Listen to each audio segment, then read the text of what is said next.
기록된 하나님 말씀을 제가 받들어 읽습니다. 그날에 내가 말하기를 여호와여 주께서 전에는 내게 노하셨사오나 이제는 주의 진노가 돌아섰고 또 주께서 나를 안위하시오니 내가 주께 감사하겠나이다 할 것이니라. 보라, 하나님은 나의 구원이시라. 내가 신뢰하고 두려움이 없으리니 주 여호와는 나의 힘이시며 나의 노래시며 나의 구원이심이라. 그러므로 너희가 기쁨으로 구원의 우물들에서 물을 기르리로다. 그날에 너희가 또 말하기를 여호와께 감사하라. 그의 이름을 부르며 그의 행하심을 만국 중에 선포하며 그의 이름이 높다 하라. 여호와를 찬송할 것은 극히 아름다운 일을 하셨음이니 이를 온 땅에 알게 할지어다. 시온의 주민아 소리 높여 부르라. 이스라엘의 거룩하신 이가 너희 중에서 크심이니라 할 것이니라. 아멘. 지난 주일에 불에 대한 말씀을 나눴습니다. 장마 막바지 물에 대한 설교를 오늘 하려고 합니다. 이열치열의 은혜도 역사도 참 귀합니다. 제가 목회를 하면서 계속 되뇌이는 말이 녹슬어 없어지는 인생이 아니라 닳아 없어지는 인생을 살자 하는 것입니다. 그렇게 사는 삶이 이열치열의 삶이라 생각합니다. 예한교회 목사인 저는 우리 교회가 성령의 불로 이열치열하는 예배를 드리는 교회, 이열치열하는 사역을 감당하는 교회가 되기를 소원합니다. 그러나 또 하나님은 불의 역사만 일으키시는 분이 아니시고 물의 역사도 일으키시는 분이십니다. 물 또한 하나님께서 생명의 역사를 계속 흘러가게 하시는데, 그렇게 우리 교회가 생수의 강이 넘쳐 흐르는 교회가 될 수 있기를 또한 소원합니다. 세상에서 무서운 사람을 일컬을 때 물불 안 가리는 사람이라고 얘기합니다. 이는 교회가 되면 무서운 교회가 되지 않겠습니까? 어둠의 권세들이 한 길로 왔다가 일곱 길로 도망가는, 악한 권세들을 짓밟고 설 수 있는, 그 위에 하나님 이름 새겨진 깃발을 휘날릴 수 있는 그런 교회, 불의 역사를 일으키고 또 물의 역사를 일으키는 우리 교회가 될 수 있기를 소원합니다. 우리 교회 덕정에 있을 때 이제 예배 초소 두 번째, 세 번째, 네 번째까지 지하 40평에서 임대 이제 경매를 받아서 그렇게 리모델링한 예배당, 그 옆에 또 조립식으로 700석 지은 예배당까지, 그때 우리 교인들이, 저도 이렇게 전도를 하면서 예한교회를 얘기하면 그 개울가에 있는 다리 옆에 있는 교회라고 그러면 이런 반응이, 두 가지 반응이 있었습니다. 아, 그 창고 같은 교회요?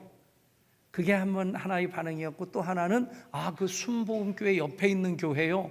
그랬어요.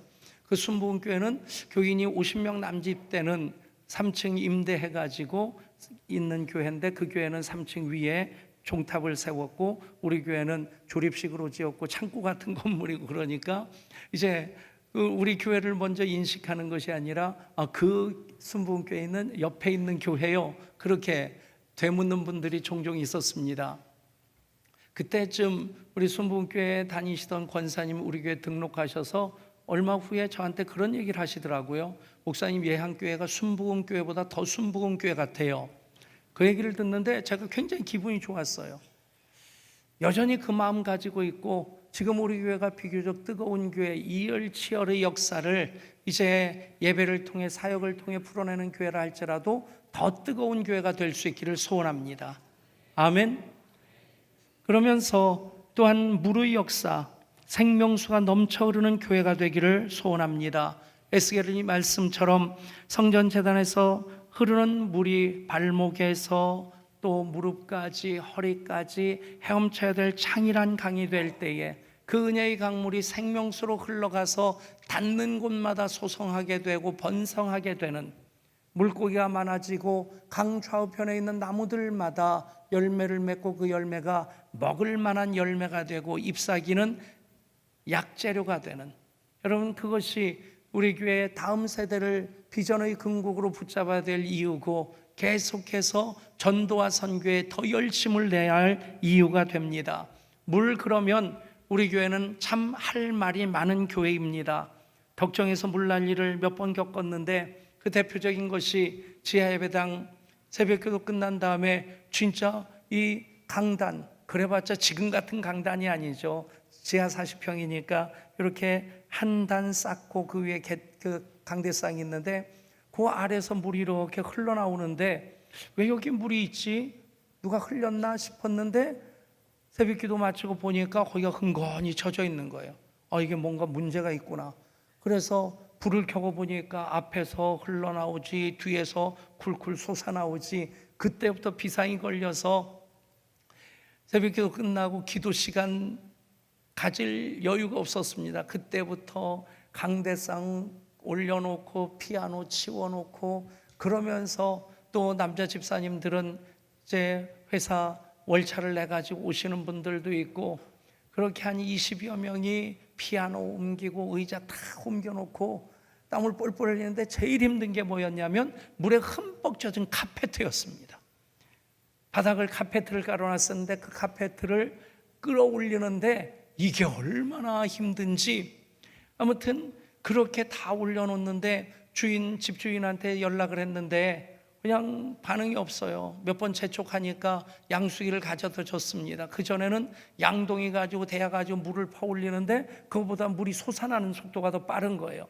야, 이러다 꼬박 잠기겠다 싶은데 양수기 가지고 물을 빼내면서 그러면서 뒷정리를 하는데 얼마나 힘들든지. 근데 언제 어디서 들었는지 책에서 읽었는지 모를 얘기 하나가 딱 스쳐 지나가는 겁니다. 물나는 교회가 부흥한다. 그래가지고 옆에 있던 집사님에게 그 집사님도 막 지쳐 있는데 그 말 한마디를 했어요. 집사님, 물나는 교회가 부흥한대요. 그랬더니 이분이 바로 옆에 또 전파를 하더라고요.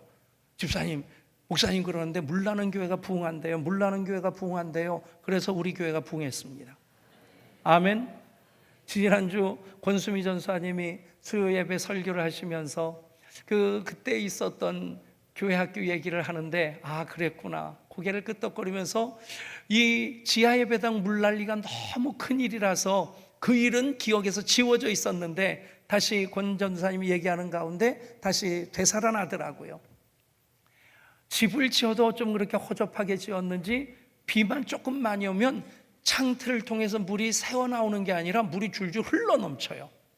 그러니까 성경학교 하면서 애들을 재워놨는데 밤에 비가 오면서 물이 바닥에 흥건히 고여가지고 애들이 물침대에서 잤어요. 그래도 애들은 자더라고요. 교사들은 밤새 그 물 닦아내고 퍼내고 그러는데 그런 일까지. 그러면서 이제 이곳 예배당 지어서 왔을 때 그때가 11주년 앞둔 9월 달이었습니다. 1910년 9월 달에 예배당으로 입당해서 참 좋다. 웬걸요 2012년 8월 하순 볼라벤 태풍. 다른 태풍은 다 잊어버려도 이 태풍은 잊어버릴 수가 없습니다.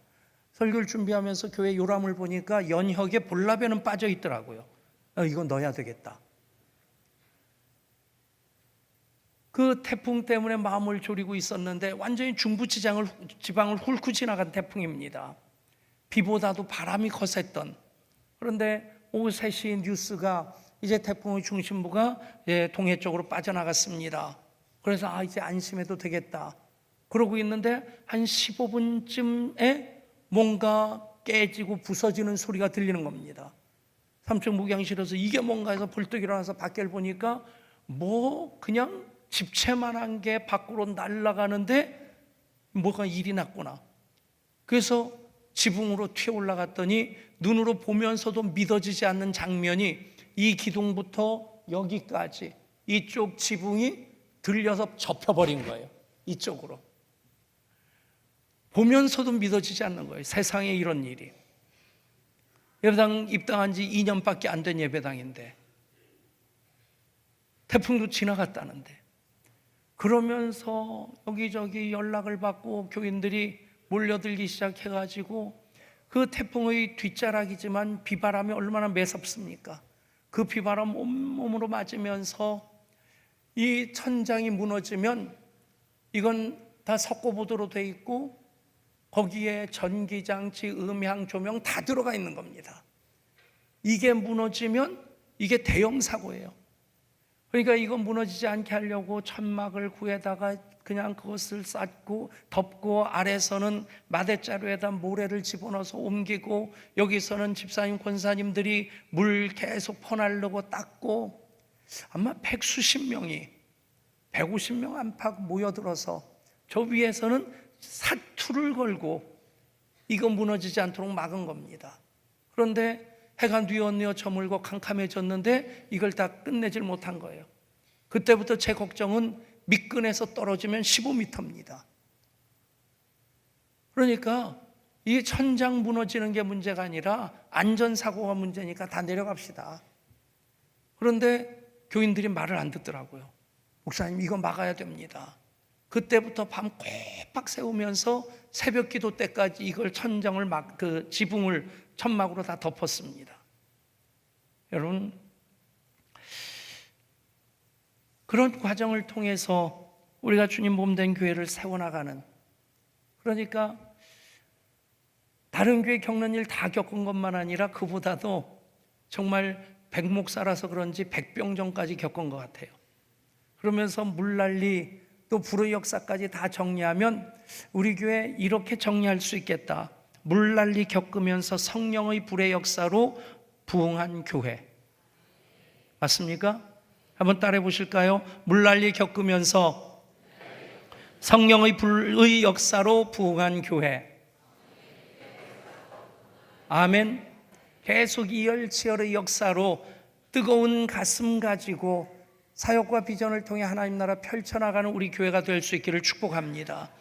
더하여 이제 물의 역사, 생명수 강물이 흘러넘쳐 닿는 곳마다 새로워지는 소성하고 번성하는 역사가 우리 교회 사역과 비전을 통해 다음 세대를 통해, 그래서 전도와 선교에 우리가 더 열심내는 교회가 되어야 될 줄 믿습니다.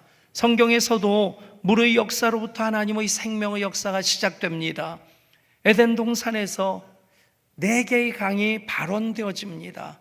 그 4개의 강의 이름이 비손, 기혼, hitdekel, 유브라데 강입니다. 이 4강은 우리나라 4대 강, 한강, 금강, 영산강, 낙동강, 남한에 있는 것만, 누가 그러더라고요. 3강, 오룡, 그러니까 한강, 낙동강, 대동강 그런다고. 여러분, 우리나라 강도 작은 강입니다. 그냥 그 발가락에 걷어붙이고 텀벙텀벙 건널 수 있는 강이 아닙니다. 제법 큰 강들인데, 제법 깊은 강인데, 그런데 이 비손, 기혼, hitdekel은 티그리스의 히브리식 이름입니다. 그러니까 티그리스 강하고 유브라테스 강, 이런 세계적인 큰 강이 에덴 동산에서 발원됐다는 얘기입니다. 무슨 얘기냐면 에덴 동산이 동네 뒷동산이 아니라는 거예요. 어떤 사람들은 하나님에 대해서 오해를 해서 하나님 쫓겨나게 왜 그 선악과를 먹지 말라고 하셔서 우리로 이 고통을 당하게 하시느냐고. 아닙니다. 에덴 동산에서 4강이 발원한 거예요. 그러니까 엄청 넓고 엄청 풍부하고 엄청 풍성한 곳이 이곳이 에덴 동산입니다.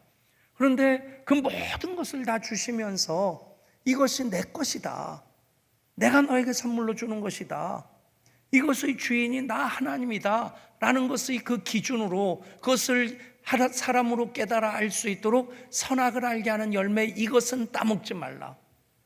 여러분, 현대적인 의미로 보면 주일이 선악과입니다. 모든 날들을 하나님 다 주셨는데 주일을 성수함으로, 그래서 이 모든 날들의 주인이 하나님이시고 우리는 청지기로서 하나님 주신 시간 속에 살아가는 것이다, 그 고백으로 드리는 주일 예배인 것을 믿으시기를 바랍니다. 그래서 주일 예배가 선악과입니다. 따먹으면 벌을 받는데 지키면 복을 받습니다. 또 11조가 선악과입니다. 모든 것 하나님이 먹고 마시며 쓸 것을 다 허락해 주셨어요. 내 게 아닙니다. 내 거라고 할 수 있는 게 뭐가 있어요? 목숨도 내 게 아니에요. 내가 가졌다고 다 내 겁니까? 하나님께서 맡겨주셨습니다. 하나님께서 먹고 마시며 쓸 것을 다 주셨기에, 그래서 이 모든 것이 하나님으로부터 왔음을 고백하면서 10분의 1을 하나님의 것으로 돌려드리는 것이 11조입니다. 그래서 11조가 물질의 선악과가 됩니다. 다시 본론으로 돌아가면 에덴 동산에 4개의 강이 발원되었습니다. 흐르는 물이 풍성했고 생명의 역사가 풍성한 곳, 먹을 만한 과일이 가득하고, 그런데 그 4강의 이름이 각각 의미가 있습니다. 첫 번째 비손강인데, 비손은 쏟아져 나온다는 것입니다. 그 땅에 순금이 가득하고 베델리엄과 호마노도 있더라. 여러분, 영적인 의미는 그것입니다. 우리가 연단의 과정을 겪은 다음에 순금같이 되어 나오는 겁니다. 아멘. 보석이 만들어질 때 엄청난 고열, 고압을 견뎌내고 보석이 만들어집니다. 베델리엄이 진주입니다. 이 진주가 조개 속에서 만들어질 때 진주 속에 그 살에 이물질, 모래 같은 것이 들어간다고 생각해 보십시오. 그 느낌 똑같이 겪을 수 있는 게 눈꺼풀 속에 모래 하나 들어가는 것하고 똑같을 겁니다. 얼마나 고통스럽겠어요. 그런데 이 물질을 내서 그 아픈 것을 견디느라고 그것을 감싸고 감싸는 사이에 그것이 영롱한 빛을 발하는 진주가 됩니다. 그 과정을 통해서 쏟아져 나오는 하나님의 복을 받게 되는 것입니다. 두 번째, 기혼입니다. 기혼은 터져 나온다는 것입니다. 예수 믿는 사람들, 하나님의 자녀로서 신명기 33장 29절 말씀처럼 이스라엘이여 너는 행복한 사람이로다. 여호와의 구원을 너같이 얻은 백성이 누구냐? 아멘. 그래서 하나님 우리에게 향하신, 그리스도 예수 안에서 우리를 향하신 하나님 뜻이 무엇입니까? 항상 기뻐하고 쉬지 말고 기도하고 범사에 감사하는 겁니다. 저는 그런 생각을 합니다. 예수 믿는 사람은 불행할 자격이 없는 사람이다. 따라해 볼까요? 예수 믿는 나 누구는 가슴에 손을 탁탁 치시면서 예수 믿는 나 백성우는 불행할 자격이 없는 사람입니다. 아멘.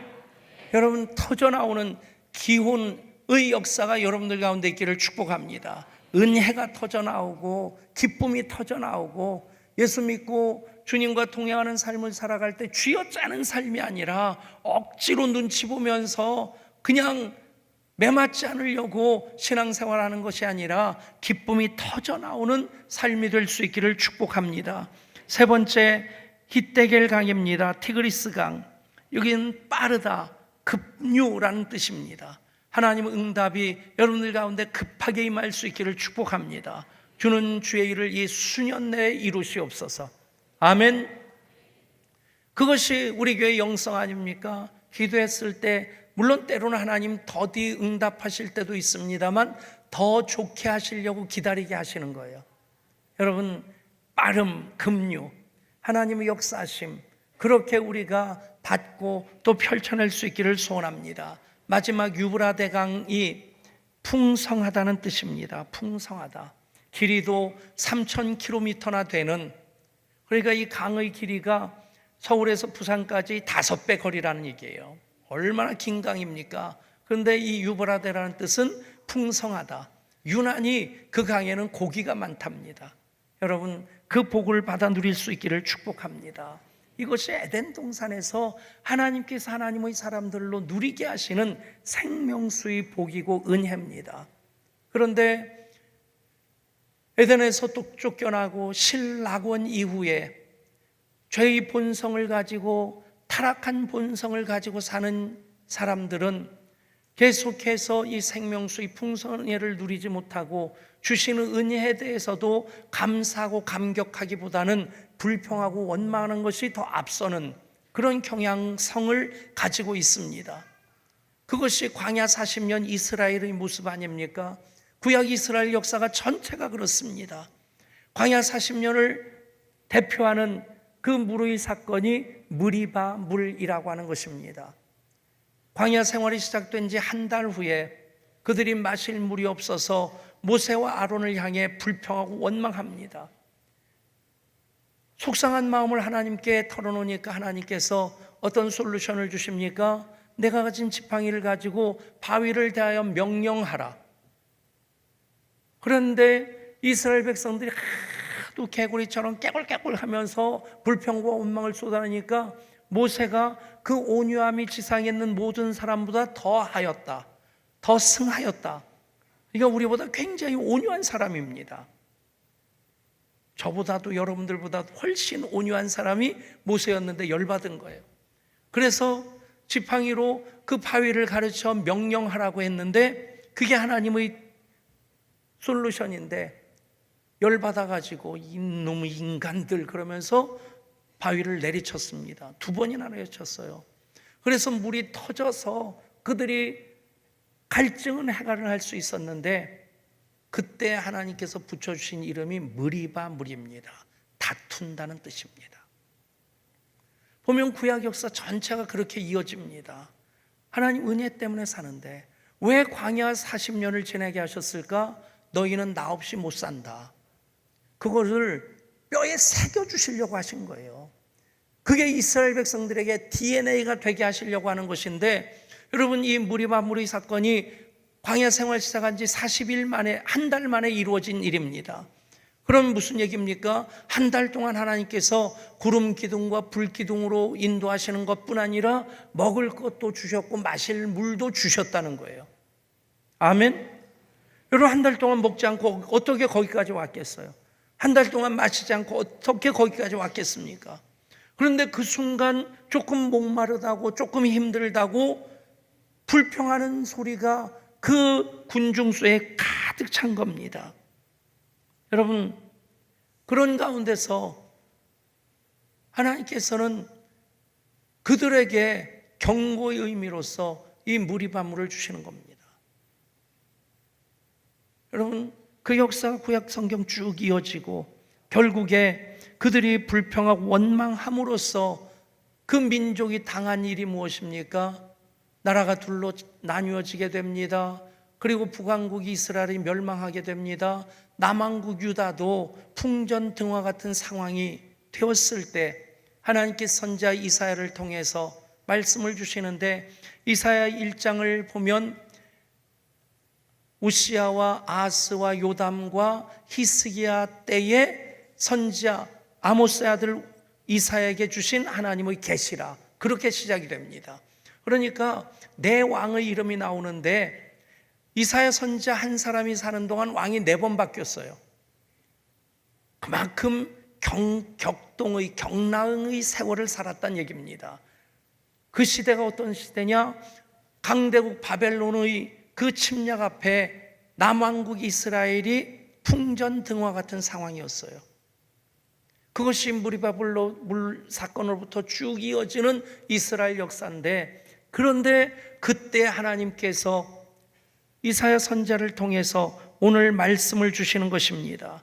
그 말씀 무엇입니까? 이렇게 어려운 시대라 할지라도 내가 나를 의뢰하면 구원의 우물들에서 기쁨으로 물을 길어오르게 될 것이다. 아멘. 그것이 예배자의 복인 것을 믿으시길 바랍니다. 다시 한번 오늘 본문의 말씀 이사야 12장 1절부터 6절까지를 한 절씩 교독합니다. 그날엔 내가 말하기를 여호와여 주께서 전에는 내게 노하셨사오나 이제는 주의 진노가 돌아섰고 또 주께서 나를 안위하시오니 내가 주께 감사하겠나 할 것이니라.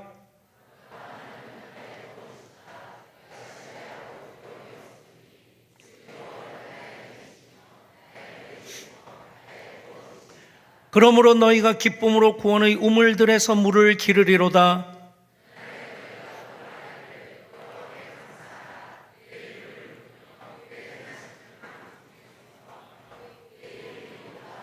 여호와를 찬송할 것은 극히 아름다운 일을 하셨음이니 이를 온 땅에 알게 할지어다. 시온의 주민아 소리 높여 부르라. 이스라엘의 거룩하신 이가 너희 중에서 크심이니라 할 것이니라. 아멘. 사랑하는 여러분, 이 노래가 여러분의 노래가 될 수 있기를 축복합니다.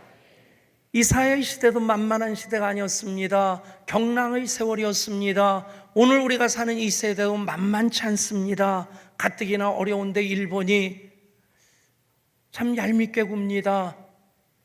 경제전쟁을 걸어옵니다. 어쨌든 우리가 해결해야 될 난제 중에 난제입니다. 북한이라도 좀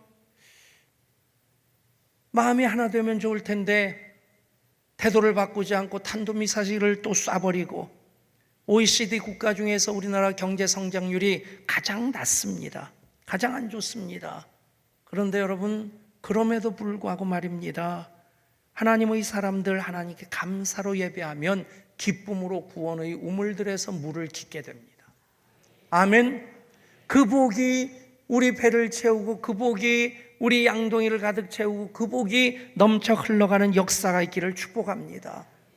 이사야, 이 멸망을 앞둔 그런 시대 속에서 하나님께서 약속하시는 것, 기쁨으로 구원의 우물들에서 물을 기르려다, 그것을 물된 동산의 복이라고 말씀합니다. 따라할까요? 물된 동산의 복. 이사야 58장 11절에서 말씀합니다. 여호와가 너를 항상 인도하여 메마른 곳에서도 내 영혼을 만족하게 하며 내 뼈를 견고하게 하리니 너는 물된 동산 같겠고 물이 끊어지지 아니하는 샘 같을 것이라. 사랑하는 여러분, 한 분 한 분이 물된 동산의 복을 받을 수 있기를 축복합니다. 여전히 교회가 이 민족의 희망입니다. 하나님께서 물된 동산 같게 하시는 여러분들을 통해서 블레싱 양조의 꿈을 이루시고 또한 열방을 치유하며 행진하는 그 사명을 감당하게 하실 줄 믿습니다. 이 물된 동산의 복, 비록 이스라엘 백성들이 깨닫지 못하고 끝내 남왕국 유다도 멸망합니다. 바벨론의 포로로 잡혀간 그때에 하나님께서 에스겔 선지자를 통해서 이제 그 제단에서 흘러나오는 생명수로 이루어질 그 약속의 말씀을 주십니다. 바로 에스겔 47장 1절부터 12절의 말씀입니다. 이 말씀도 저와 같이 한 절씩 교독합니다. 에스겔 47장 1절부터 12절. 그가 나를 데리고 성전문에 이르시니 성전의 앞면이 동쪽을 향하였는데 그 문지방 밑에서 물이 나와 동쪽으로 흐르다가 성전 오른쪽 제단 남쪽으로 흘러내리더라.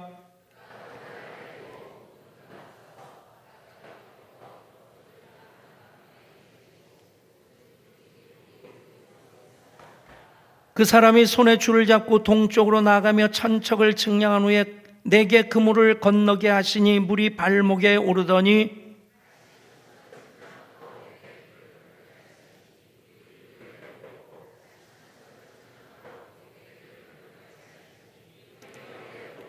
다시 천척을 측량하시니 물이 내가 건너지 못할 강이 된지라. 그 물이 가득하여 헤엄칠 만한 물이요 사람이 능히 건너지 못할 강이더라.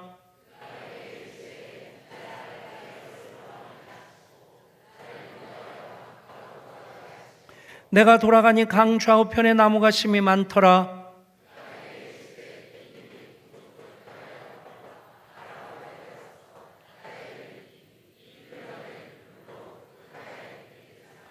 이 강물이 이르는 곳마다 번성하는 모든 생물이 살고 또 고기가 심이 많으리니 이 물이 흘러 들어감으로 바닷물이 되살아나겠고 이 강이 이르는 각처의 모든 것이 살 것이며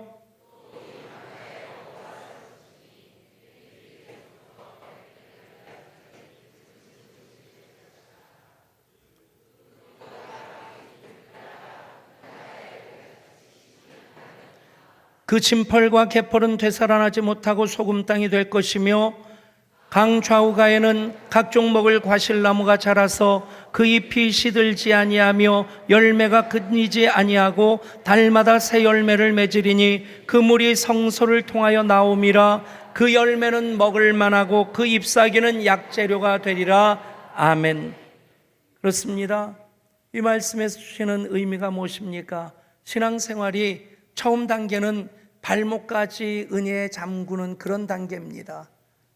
그게는 좀 불편한 생각도 들고 그냥 떠날 마음도 가질 수 있을 것입니다. 그 다음 단계가 무릎까지입니다.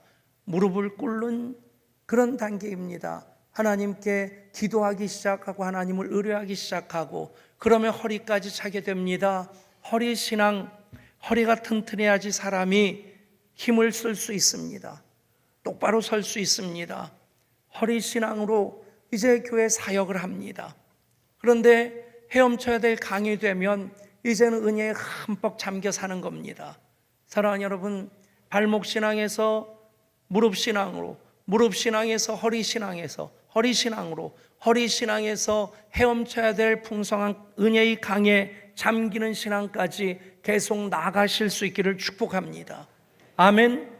그 단계까지 돼야지 그 넘쳐 흐르는 물이 닿는 곳마다 소성하는 번성케 하는 역사를 이루게 되는 겁니다. 여러분, 이것이 우리가 다음 세대 비전의 궁극으로 예양의 데스티니로 붙잡는 이유입니다. 다음 세대의 비전을 통해서 예양교회를 세우신 하나님의 뜻이 활짝 꽃피우게 될 줄 믿습니다. 계속해서 사역과 비전을 통해서 소성케 하고 번성하게 하는 역사를 우리가 이루어 가야만 합니다. 그리고 또한 이 일이 우리가 전도와 선교를 해야 되는 이유가 되는 것입니다. 여러분, 드디어 이 말씀이 최종적으로 성취되어질 때에 우리는 영원한 하나님 나라, 그곳에 가서 보게 되는 일이 무엇입니까? 성경의 마지막 장 요한계시록 22장 1절 2절 말씀입니다. 또 그가 수정같이 맑은 생명수의 강을 내게 보이니 하나님과 및 어린 양의 보좌로부터 나와서 그 길 가운데로 흐르더라. 강 좌우에 생명나무가 있어 12가지 열매를 맺되 달마다 그 열매를 맺고 그 나무 잎사귀들은 만국을 치료하기 위하여 있더라. 아멘. 여러분, 우리가 구약까지 물의 역사를 살펴봤습니다. 다음 주일에 예수님을 통해서 성취되어지고 궁극적으로 하나님 나라에서 우리가 보게 될 에덴 동산에서 발원했던 생명 강물을 보기까지 우리는 계속 생명의 역사, 우리가 흘려보냄으로써 소성케 하고 번성케 하는 하나님의 뜻을 앞장서 감당해야 될 줄 믿습니다. 옆에 분과 인사하실까요? 이것이 당신과 나를 통해 이루고자 하시는 하나님의 뜻입니다.